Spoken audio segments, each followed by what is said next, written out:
Please join me in welcoming Shane to the stage.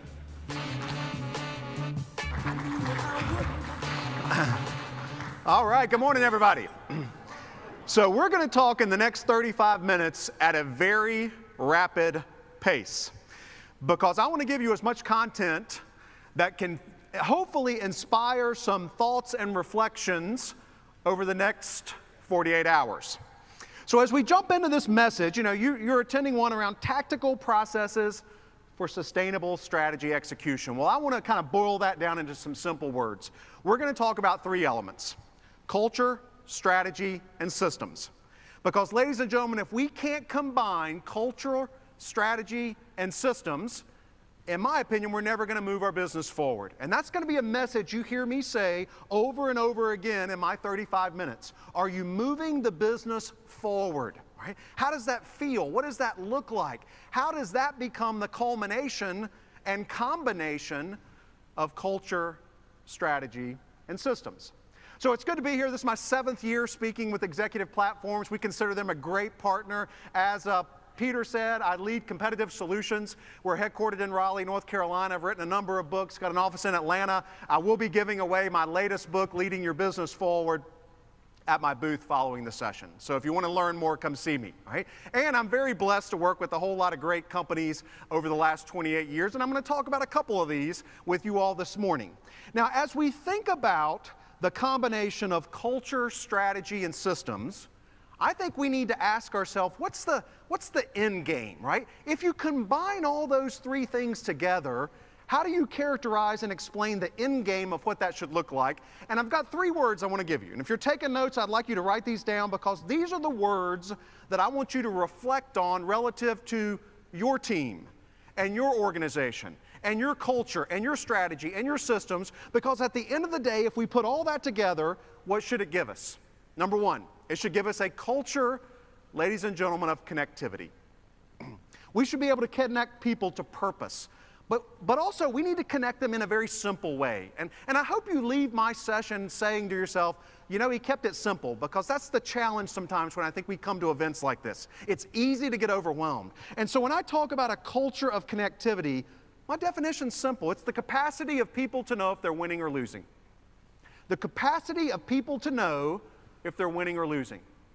I would argue that if you haven't combined your culture, your systems, and your strategy to the point where you could stand at a guard shack or a time clock or a cafeteria or a break room and ask people the simplest question: did we win the day? Did we win the week? If we can't answer that question, then I would argue those 3 elements of culture, strategy, and systems aren't working. The second word to kind of frame the end game is those things working in concert should give us a culture of clarity, right? You're going to hear me talk this morning about how too often we play defense with communication, not offense. Because our systems and our culture and our strategy doesn't move us forward with better communication. How do you build a rhythm and a cadence of flow of information so it puts us as leaders on offense, not defense? Because I would argue so many of us as leaders, we play defense. How much time in a day or a week do we spend reiterating, recommunicating, reclarifying, because we lack the combination of those 3 things to drive a culture of clarity? And then lastly and finally, we'll talk this morning about those 3 things working in concert should create consistency. A way of work that's the same yesterday, today, and tomorrow. And that's really what I want you thinking on as you listen to my presentation for the next 30 minutes. I want you asking yourself, as I give you nuggets and snippets of what I've seen in 28 years of working in industry, is that my company? And are the efforts of my organization moving us closer to clarity, connectivity, and consistency, right? Now, I want to start with the statement. I was speaking in Orlando 2 weeks ago at a business transformation summit, and they surveyed their 900 member companies, and these were the top 2 issues of those member companies. You see them over here on the left. Changing and improving our culture, and then this idea of strategy, right? Well, I'm going to make a statement, and it may seem a bit provocative, right? But I'm going to come back to this statement in my final slide, because I think if these are the things we're struggling with, we have to confront a fundamental element that my team sees in industry today. And you see my statement here: a sustainable culture. One, candidly, that's got clarity, connectivity, and consistency begins when we stop worrying about how people feel and focusing on what people do. Now, I was speaking on Thursday of last week in Baton Rouge to 2,000 HR professionals, and I put this up, and they were horrified, right? Because they say, Shane, for the last 20 years, we've done engagement surveys and opinion surveys and employee satisfaction surveys, and it's all been around getting you to feel better about your team, yourself, your employer, all these things. You're now telling me we got to stop worrying about that. And I'm saying, yes, we do. We've got to focus on, I want you to come to this question, and I've mentioned it twice already. What are you doing to move the business forward? See, I'm going to argue this morning to you all that if you want a culture where your strategy and your culture and your systems combine to give you that clarity, connectivity, and consistency, then it starts with this fundamental question: what are you doing to move the business forward? And can people answer that question, right? Now, I think it's also important that before I jump into how we answer that, I would point you to just one other article. In April 2016, they came to me and said, Shane, you're talking about culture in a provocative way. And if you want to read a great article, this was the cover, April 2016, and they profiled me and some of our clients, and that's what they led with. And it honestly, it horrified some folks, because again, we've been talking about fixing our culture and our strategy and our systems for years, and they argued in this article, you can't fix it, stop trying. But what you can do, and what we're going to explore this morning is, if you focus on your business, if you change the narrative, ladies and gentlemen, from how people feel to what people do, and you build that system that connects to strategy, and it connects to culture, you get people focused on what they're doing.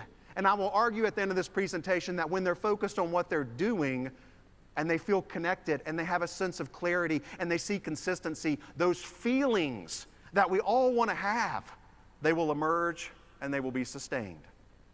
Now, as we talk about this evolution, I think it's also important because my role in my firm today is really speaking at these events and doing book signings, and I speak at conferences every week, and there is something that I'm hearing in every audience I speak to.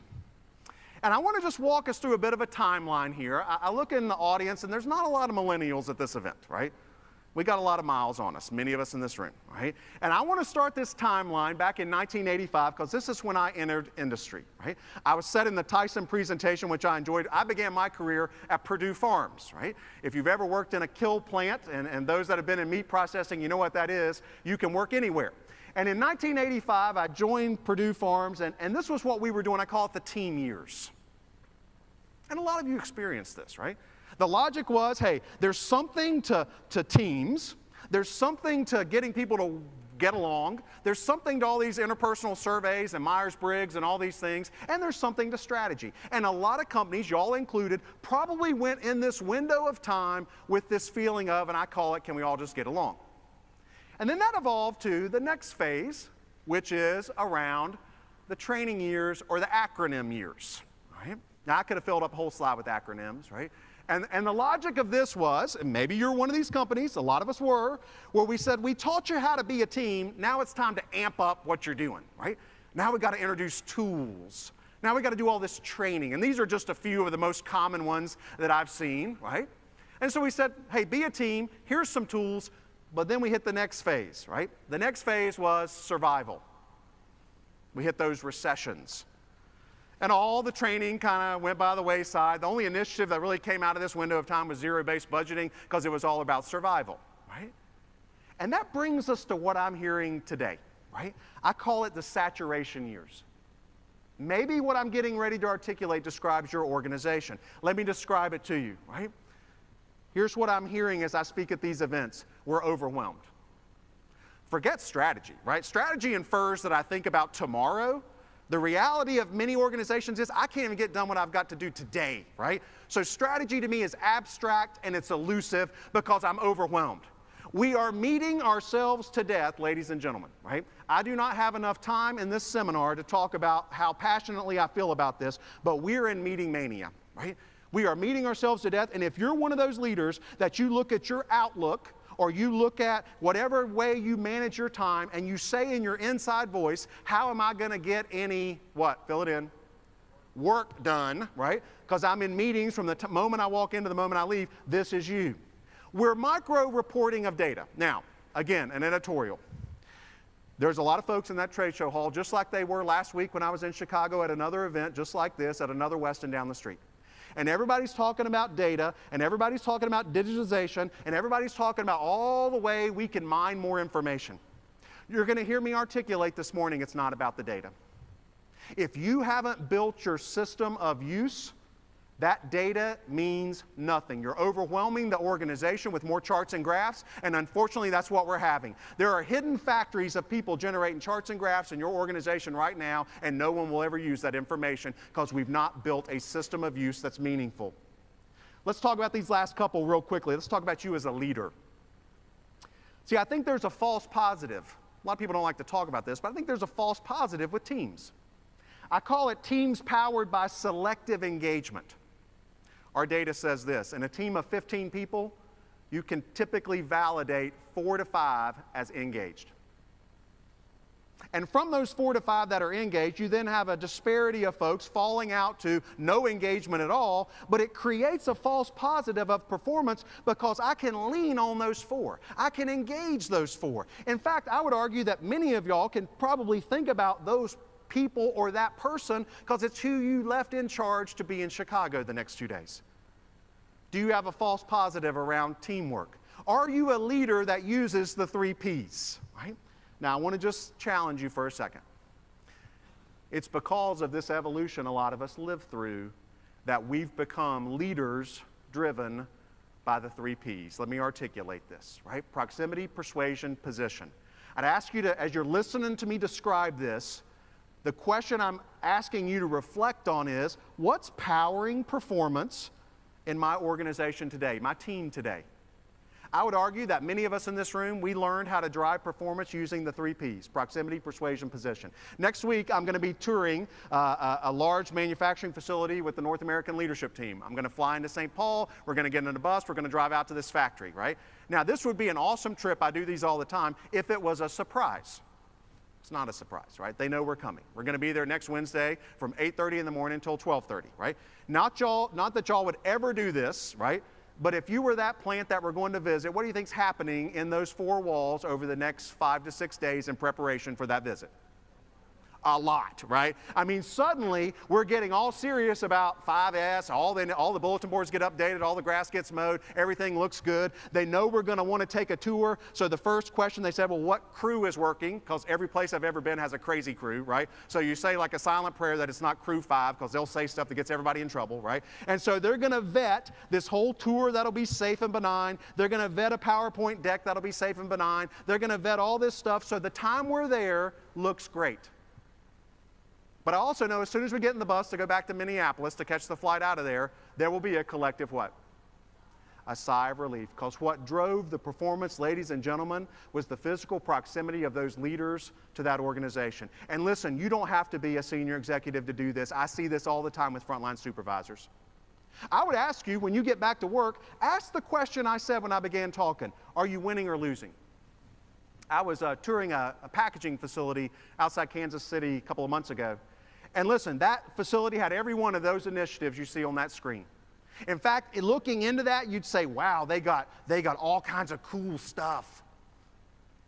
And I walked up on this packaging line, there was an operator stepping off the line, and I said, hey, real quick question, I know you're going to break, I'm not going to hold you up, but on your line right now, are you winning or losing? Now listen, he could have said, well, that andon light's blinking red, that means the line's down. I'd probably say we're losing. I'd have been fine with that answer. He could have said, well, in our daily tier meeting this morning, we heard there was a safety incident in the warehouse yesterday on a forklift. Someone got hurt. I'd say if anybody gets hurt, we're losing. I'd have been fine with that answer. What he said to me was, hey, our supervisor hasn't been out here on our line all week, so we must be, what? Winning. I want to just ask you, because see, I see a lot of false positives, right? And maybe I'm jaded. Maybe I've done this for 28 years. Maybe I go into organizations and you see a lot of stuff that looks like the latest great, bright, shiny thing. But I would ask you, as you listen today and as you go through these 2 days, I want you to have a real and candid conversation about your leadership and the way your organization functions. Because too often that performance is predicated on the physical proximity of leaders being there, the powers of persuasion of those leaders to engage those folks that are already engaged, and if all else fails, they have positional authority. We did a study in 2017 of some of those logos you saw on the earlier slide around email effectiveness. Email effectiveness is a good place to see to the degree in which you use these 3 Ps. If I sent someone an email asking them to do something, there's a likelihood if they don't want to do it, they could just plead ignorance. Didn't see it, didn't get it, never saw it, wasn't here. How often do we use email to try to drive engagement and accountability? And the way we do that is I still send the person the email, but I copy everyone else. We did a study in 2017, email effectiveness, and we asked, in your inbox at this moment, what % of those items require mission critical action or activity? And it came back at 7.5%. Ladies and gentlemen, we're trying to drive performance where we're driving it in a flawed way. Now, those 3 Ps, proximity, persuasion, position, look, I call it red cape leadership. A lot of us in this room, we learned that. Maybe you still do it today. It works, right? I'll be the first to tell you, it works and it can drive focus, urgency, and accountability. But it is not compatible, hear me clearly, with clarity, connectivity, and consistency. It's not compatible, right? So how do we move beyond that red cape leadership to have a real and meaningful conversation around how we get to those 3 Cs? So what I want to do is, I'm going to use this model, right? And I want to just challenge you. I'm going to take 3 things out of this model. We're going to start up here with business acumen. And I want to just give you some thoughts, right? What I'm going to characterize as cultural cornerstones that we have to make strategy, culture, and system work in concert. So we're going to start with the first one, and it's going to be around business acumen. Then we're going to talk about execution, and then we're going to close with communication. 3 fundamental cultural cornerstones that must work in concert to get to those 3 Cs you see in the center of that slide, right? So let's start with this first concept, business acumen. You see my quote over there. Are we winning or losing? Does anyone know? Does anyone care? I want you to think about metrics in your organization right now. And I want to give you a metaphor. Think about a spreadsheet, a KPI, a Gemba board, a tier meeting. Think about the metrics you're talking about and ask yourself this question. Do they feel like a thermometer or do they feel like a thermostat? They look like that now, right? It's with some millennials at 3M the other day. They're like, what the hell is that, right? They look like that now, all right? Does it feel like a thermometer or does it feel like a thermostat? Right? See, I would argue most of the metrics I see today, and I've never been anywhere in 28 years where people could not generate charts and graphs and spreadsheets and KPIs and all that, right? But when you really dig into it, let's talk about this metaphor, right? A thermometer. What's a thermometer do? It tells you the temperature, right? I have 2 sons, one in college, one a senior in high school. My younger one wasn't feeling well this weekend. My wife did the motherly thermometer. We all know what that is. Put your hand on it. Oh, you feel a little warm. She goes and gets the thermometer. She takes his temperature, had a little bit of a fever. Is the thermometer going to treat his symptoms? Is it going to do anything in this situation? Nothing other than to say you're normal or abnormal. As opposed to a thermostat. We know what a thermostat does, right? It gives us the thermometer reading, but allows us to do something with it. Are you doing something with your metrics, right? So I talk about this first cultural cornerstone. I want to give you 4 points to consider and to reflect on as you listen to the rest of my message. Number 1, have you built metrics that are thermostatic? Have you built metrics that feel like that thermostat that tells me the temperature, but then allows me to react and adapt and adjust? And then look at my second point. It's not about the data. It's about the system of use. You take 3 words away that I say this morning, I want you to remember. I made them so they rhyme, so it's easy. Educate, facilitate, and motivate. That's what I mean when I describe a system of use. I'll talk about 3M for a second. I'm actually leaving here this afternoon to go to 3M because we're rolling this process out globally. And it's interesting because 3M has got a great daily management system, right? But the daily management system kind of ran its life, right? It became a bit rote. It became just felt more like a thermometer than a thermostat. And so we got into this idea, and there was this heroic activity of generating charts and graphs, but no system of use. So the way that manifested itself is you had supervisors who would lead a tier meeting, who would stand in front of a board talking about things they had no idea what it meant, what the acronym meant, where the data came from, how do I truly influence it, can I change it, right? No education around the metrics. I want you to think for just a second, when a new person joins your organization, I don't care what level, what team, what function, What's their onboarding look like? Do you have a robust process that says, welcome to the team, here are the metrics that matter? Do you have a robust process that says, welcome to our team, here's how your team's performing today. They're winning or they're losing. Here's the gaps. Here's what we're working on. See, often when we think about onboarding and assimilation, we do the transactional piece, the HR piece. I'm saying we've got to do the education piece where those folks live. Welcome to the team. Here's what matters and here's why it's important. Secondly, do we use metrics to facilitate? I do a lot of work with Pfizer. One of the clients I still maintain a personal relationship with, Ian Reed, the CEO who recently announced his retirement. You walk into his meeting on Monday morning at 10 o'clock in the morning, what you're going to see when you walk in that room is the scorecard of how Pfizer performed the previous 7 days. Those metrics have been harmonized and worked through for years to get to the ones that are truly thermostatic. That scorecard is color-coded red or green. I hate yellow, amber, blue, and all the other colors that we've made metrics a Crayola exercise about, right? It is about facilitating that meeting. If we're going to bring people, hear me clearly, into a meeting, basically away from the critical work they're doing, that meeting should serve one purpose, to move the business forward. It cannot move the business forward if it's not calibrated, so words are unnecessary to set the tone for that meeting. That's what I mean by facilitate.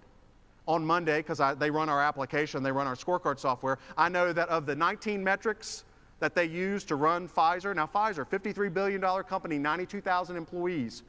You walk into Ian's meeting, there's a scorecard with 19 line items on it. On Monday of this week, there were 3 red. Those 3 red just became the agenda for that meeting. Those 3 red just became the outcome of that meeting. We're not walking out of that room till we have corrective actions on each of these. Those other green ones became affirmation and recognition opportunities.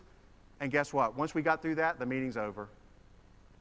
Have you built meetings, ladies and gentlemen, where we're using scorecards as a system of use to facilitate? Or is it what I often see, it's just wallpaper?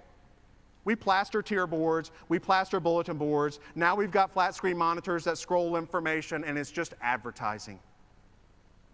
If you want scorecards to feel thermostatic, you have to first of all ask yourself, have you built a system of use where we're using them to facilitate?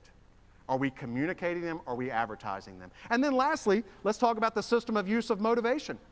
You know, most scorecards today in industry are atrophying or failing, not because they're always red, but because they're always green. Because we see it as a calendar-driven exercise, and if I'm lucky enough to have just gotten lucky, or maybe I sandbagged when I set the targets, whatever reason, we land on green January 2nd and we consider it done. Pfizer and what we advocate is you need a non-negotiable process that looks every 90 days at every metric, right? Are we green for 90 days? Is it time to eliminate the metric? Have we accomplished it? Is it time to raise the target, knowing that it may make us red, right? How about if we're red for 90 days? Were we too aspirational? Look, people have to be able to win, right? There was this theory that ran around a couple of years ago about aspirational goals. It was horrible, right? Horrible. Because people looked at metrics and they saw we can't ever win, and they looked at those metrics and they were demotivated before they ever accomplished anything. We have to make metrics a system of use. And one more piece of software is not going to do it.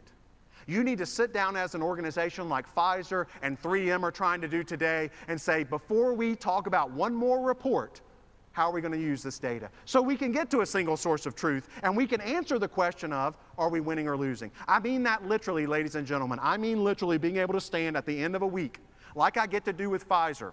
Because see, this process launches Monday morning at the CEO team. It ends at noon on Friday. Because Friday afternoon is what they call metric validation. Metric validation looks like this. Executives travel, we all travel, we show up at a plant. I was in Puerto Rico not long ago with them. We stand at a guard shack Friday afternoon. People are leaving. Ian Reed walks up to the car of the person leaving, asks them a question. Hey, how did we do this week? Did we win or lose? If you're not talking about the metrics, ladies and gentlemen, don't be surprised if at the end of the day you got a whole bunch of thermometers and very little thermostats.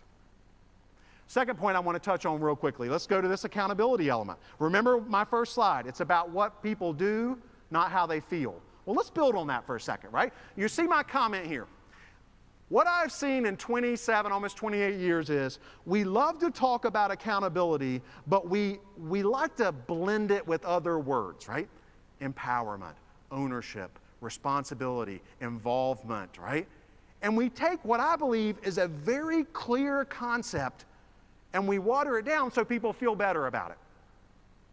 And I would argue that if accountability isn't visible, personal, and measurable, then it's abstract and ultimately optional. Ask yourself as I talk for the next few minutes, do you have a culture where accountability is visible, personal, and measurable? Now, how do you get to a culture like that? A couple of points I want to call out. One, it starts with the very first cornerstone I mentioned. If I can't answer the question winning and losing, if metrics don't matter, if data is abstract, then I can't do this first one here that drives the accountability. It's predicated on the metrics, right?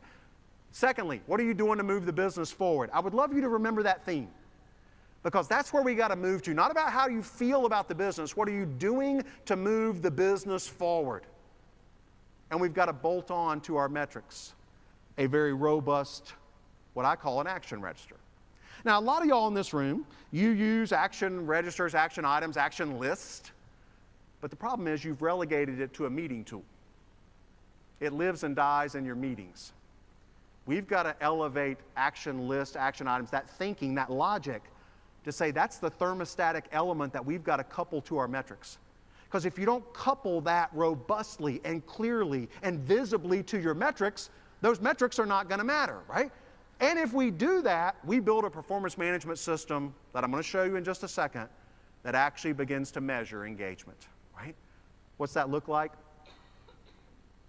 Let me describe this to you. We advocate this for our clients. Pfizer does this. Philip Morris does this, right? It's called an accountability analysis. We advocate it as once a quarter. We advocate this as the framework of your performance management system. Why do we need another abstract performance management system through HR, right? Let's talk about the way of work. So to me, this is moving the engagement narrative in a very specific way. Let me describe it to you. I'm a leader of a team at Pfizer. I list every person's name on my team, from Frank down to Linda. I go to my thermostatic metrics, which coupled to those metrics are this action register, this accountability component I'm describing, and I'm going to run a quick query. Should take me seconds, right? In the last 90 days, how many actions did each member take? How many did they actually deliver to the business? And what was the value of that action to the business? Because remember what I said, these aren't just meeting actions. These are actions bolted onto your metrics. If I don't have a scorecard facilitating the meeting, these metrics, these actions would be compromised. That's what makes the actions meaningful. So if this was a real team, and I was running this assessment for my team, what do you quickly see within that team? You finally have made accountability visible, personal, and measurable. See, ladies and gentlemen, my next book is going to be all about the biggest demotivating factor in teams today is the disparity of engagement. The consequence of proximity, persuasion, and position has built team performance predicated on selective engagement, not collective accountability. I believe we have an obligation as leaders, a fundamental obligation to bring visibility to accountability. If you want to elevate expectations of engagement, then you've got to start making engagement visible, personal, and measurable, not conceptual. We've got to peel away all those words that water it down, and I need to be able to put this, because what we say is, once you run that assessment, you put it in front of your team. Now, that will cause some anxiety. Let me be very clear, right? That will cause anxiety because you just took this concept and you made it visible, personal, and measurable. But I would argue this. Everyone on the team already knows that. I see this everywhere I go. Everyone on the team already knows. Hey, Frank's your go-to person. Linda commits to everything, but she's overwhelmed. You got other people that are just meeting tourists. They're never going to volunteer for anything, right? And you've got a couple other folks that will do things occasionally. They know that. They don't have the empirical data to say that, but they know anecdotally that. And they look to us as leaders and they say, if we all know this, why aren't you doing something about it? We got to change the engagement narrative, ladies and gentlemen. I got 5 minutes left. I got one more to talk about. What have I said as the cultural cornerstone to combine strategy, culture, and system? I'd love for you to leave this session and really reflect on your culture of accountability. Is it abstract and ultimately optional? Or have you built a serious conversation around accountability that's visible, personal, and measurable, right? Last one real quickly, last cornerstone. Getting on offense, not defense. I do believe many of us as leaders, we play a tremendous amount of defense, of re-clarifying, re-communicating, reiterating, because we lack a communication system. Now, there's all kinds of things we've learned over the years, right? I'm a huge believer in a daily management system. We have to have this. This is one of those cultural cornerstones that you've got to have. But that system in many organizations, and listen, this was 3M's compelling business need. They said, we've got a daily management system throughout the entire corporation. They have tiers all the way up to tier 9, Mike Roman, the CEO. And they said, it just doesn't feel like the enabler of the business, right? It feels more like an in addition to the business. We got to recalibrate. And so we're working with them to recalibrate around thermostatic metrics, a culture of accountability, a cadence that actually works this way, right, in their organization. A board that actually means something, right? We've gone sideways on boards. A lot of places I go just utterly sideways, right? To the point that the boards, they just don't even mean anything anymore. We've got to harmonize around, and just look at what I've described here. The metrics, are we winning or losing? If we're losing, what's our actions? Do we need to escalate anything, and are there any CI ideas? This is the visual, vertical way we facilitate the conversation. So the whole narrative is, what are you doing to move the business forward? But I can't just stop there, because there's another meeting we got to fix. We got to get our weekly functional meetings. We're deploying this whole process at 3M, and I was in Dusseldorf at a center of excellence, and it was interesting because all the plant managers said, look, we've got our process. It's tier 5, 6, 7, 8, 9, right? We got to get them aligned. And we can't be speaking different messages. We've got to use the system of discipline, of pass downs, of all this methodology, like I described with Pfizer, to build a communication cadence that actually gives the organization the information they need. I would just leave you with one theme relative to this last segment. Are you advertising or communicating? Because today, I think we're advertising. Advertising is a one-way process. It manifests itself in the workplace as SharePoint sites, bulletin boards, scrolling electronic signs, check stuffers, wallet cards, newsletters, and email, all those things. We love to say, well, those are ways we communicate. No, they're not. They're ways your organization's advertising. Because every one of those, from a SharePoint site to a bulletin board to an email, requires someone to care about it, to stop and read it, to internalize it, and to do something with it. We've got to build a culture, ladies and gentlemen, of communication, a rhythm and a cadence of communication. It's just like I told you I've got 2 sons, right? My one son's turning 21 today. Right? Today's his birthday. Don't even want to think about what's happening at Chapel Hill right now. And my younger son's 18. When they got their curfew, they didn't get it on a note under the bedroom door and say, let me know how you feel about it. They were told, right, multiple times. They were asked to repeat back to us when they will be home. See, we get good communication in personal relationships. For some reason in industry, we've forgotten how to communicate. Notice my comment here, leaders in no more than 6 hours of meetings a week. This is what my firm, and I lead a team of professionals that I love every day, but this is what we're trying to drive our clients to, because that meeting mania that I alluded to in that first slide, it's real.